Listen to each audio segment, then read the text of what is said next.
Let's get into yet another indicator. This one I've coded. This is the ADX with DMI. If you don't know anything about the ADX, there's a really good book PDF, if you can find it and download it. This book is called AD Excellence. Okay, don't be put off by the name. It's by this geezer here, Dr. Charles B. Shapp. Is that his name? It is really extensive, and just take what you want from it. Okay. And obviously this was made by, is his name Wells Wilder? He's also made the RSI. I've looked at this years ago and thought, oh, what a load of rubbish. But just recently I've learned how to code, and I thought, you know what, I'm going to code this. And I thought, shit, I better understand it a bit more. And, why is this indicator really overlooked by so many people? And it's a simple indicator, but you might think it's not worthy. I think it's really quite good. My version of it is a little bit, it's just different. I have a couple of thresholds that you can put on the chart, like meaning, lines. And I also have color backgrounds here. And I'll get into all of that, but this is not really about my indicator. It's really about how I use it. Here is my indicator, ADX with 20 threshold. I wish I could change the name, but I can't. And this is me here, Simon 20 Cent. And I constantly update all of my indicators, and I have quite a few at the moment. So, where'd that go? It's there. Sorry, I'm in the wrong place. So I'm not going to get into the maths or anything behind this. There's a lot of school of thoughts that say there should be a measurement where the blue line, when that crosses, that tells you to go long, okay, or to go short. I have mine set at 20. A lot of people say 25, and a lot of people say 30, okay? So on my indicator, if you wanted to, you could go put them all on, just so you cover your ass with it, but I'm going to turn them off in a second. So there's 3 lines, okay? So now we sort of have this channel. A lot of people say only enter when it goes right up here. I think it's too late, and even 25 I think is too late. So I like 20 based on trading the NASDAQ. So the DMI lines are green and red. Okay, so I'm in Vietnam, so if you can hear someone on a loudspeaker, they're just under my bloody hotel at the moment, and it's really annoying. Don't know what he's selling. So when green crosses red, we're long, okay, and also this 20 zone, okay, but that's not officially how you should trade it. What you need to do is to wait for the ADX line, which is it's the moving average of these 2 lines. See how they're expanding, they're diverging. One's going that way, one's going that way. Well, now this is the moving average, so it's much like a MACD. And so what they say is you should go long when this blue line is going up above the 20. In my case, the 20. Providing green is above red. So it's to kind of explain this, it's just going to take a while. Anyway, so that's where you go long. You enter there. For shorts, it's just the opposite. You want red to be above green, and you want this blue line to be trending upwards. And what it means is that it's a really strong trend, okay? That the trend is really, really strong, and that's where you should enter. When you get situations like this, is NASDAQ from Friday. When you get situations like this, the market comes down and comes up. It's still a strong trend.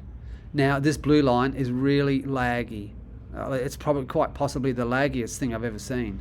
But it works. I don't even know how to say it. It just works. So you can see here there was a short.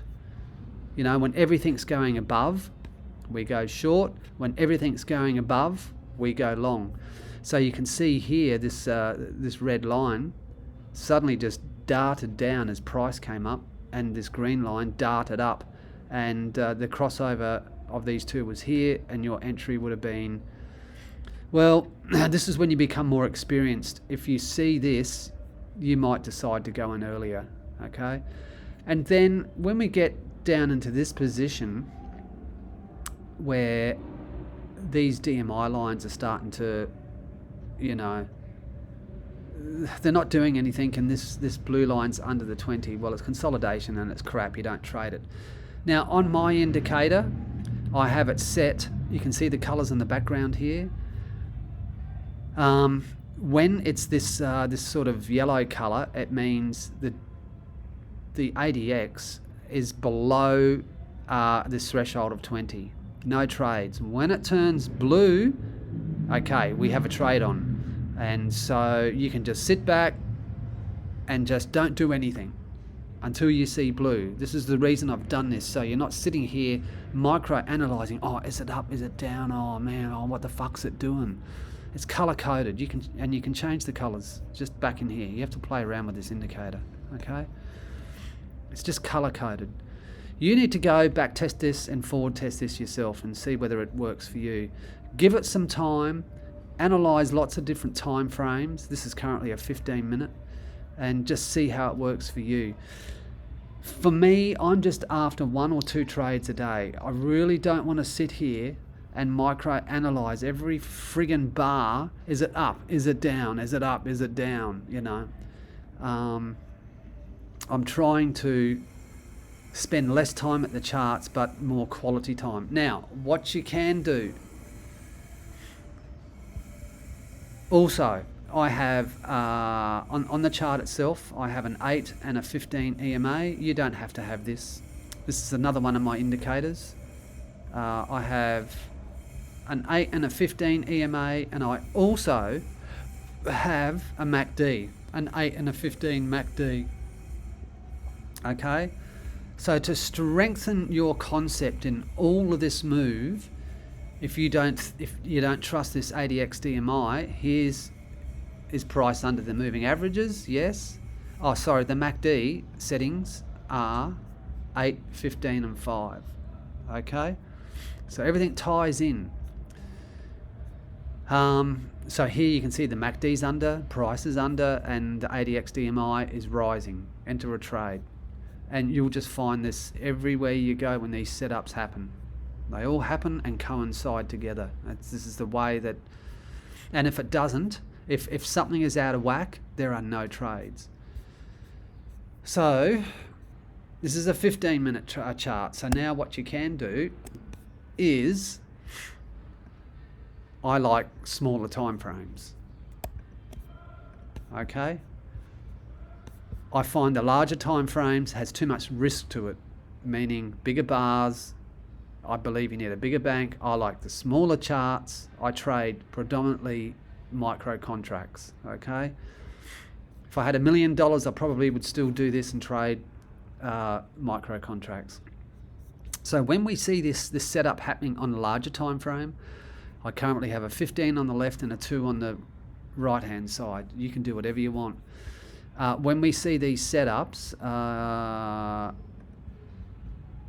pull the trigger, meaning I enter on the smaller time frame.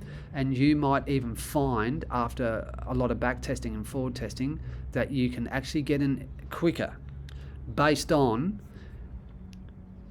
the larger time frame. If it's a short happening here, you can see that crossed over there. Where's that? I'm just trying to get to it. So you can see the DMIs have crossed and they're separated. See how the ADX is curving upwards. It was down there and it's curving upwards. Okay, you might be able to just get in a little bit earlier on the 2-minute time frame. And just that little bit earlier could mean the difference between everything. Okay, and the settings on this 2-minute are exactly the same as the 15-minute. It's an 8 and a 15 EMA. It's an 8, 15 and 5 MACD. And I haven't spoken about the settings on the ADX. Sorry. The ADX settings traditionally are 14 and 14. I find the DMI, which is the red and green lines, I like them set at 10, and the ADX set at 8. Now you can play around with that. You could even go to 8 and 8. Okay? But just be careful, because it could introduce a lot more noise. But it's only just something that you need to play around with. Okay? And this is how you can scalp quite comfortably 2 charts. And just sit back. You don't have to micromanage. All you're doing, you're just waiting for the setup on the larger time frame. And if it doesn't happen, don't worry about it. There'll be another day, another chance, another opportunity. Okay, my work is done here.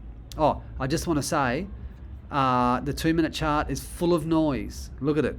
All these squiggly lines. We are just focusing on the setup from the 15, and our entries are always taken on the 2-minute chart. Catch ya.